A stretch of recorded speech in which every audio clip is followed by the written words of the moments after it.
Hello and welcome. Thank you so much for joining me for the second of these 5 short talks about art and Lent. Today I want to share with you a piece of work that I was making around about this time last year. It's called the COVID Cross. It was an especially dark Lent in 2020. We were at the start of the first national lockdown. None of us knew how this pandemic was going to play out, not just in our own lives, but across the entire world.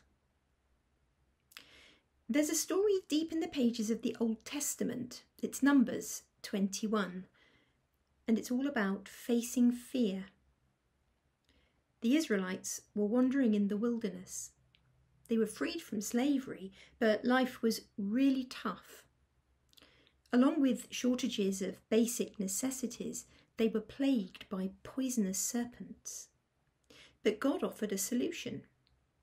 He told Moses to make a bronze serpent and to lift it high on a pole so that those who'd been bitten could look on it and live. John refers to this story in chapter 3, verse 14, when he talks about the Son of Man being lifted up. During Holy Week last year, I worked on a cross from recycled wood.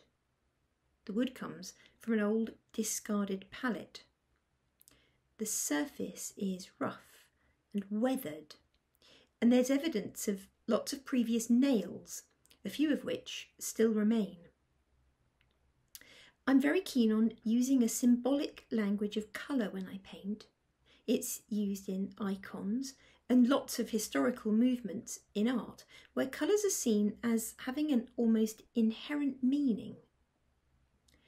I've glazed this cross with a range of transparent green and bluish pigments. These colours stand for the renewal of creation. And I've also used a finely ground gold powder, which stands for God's glory.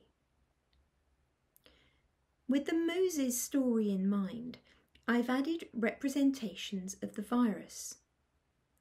It's disturbing to see this ominous, spiky, foreign body being absorbed into the cross, but it makes the same point as the Moses story. We must face what we most fear in order to overcome it. This Lent, we're in quite a different place.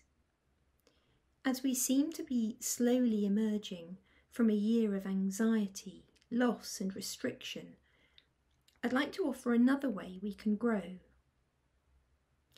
It's tempting to take the view that the horror of the pandemic is something to forget about as soon as we can, but it seems we've been offered an extraordinary opportunity to learn deeply about ourselves, about our society too, and about creation, whilst we continue to sit with the uncomfortable, spiky feelings and memories of the past 12 months, still in our locked down state.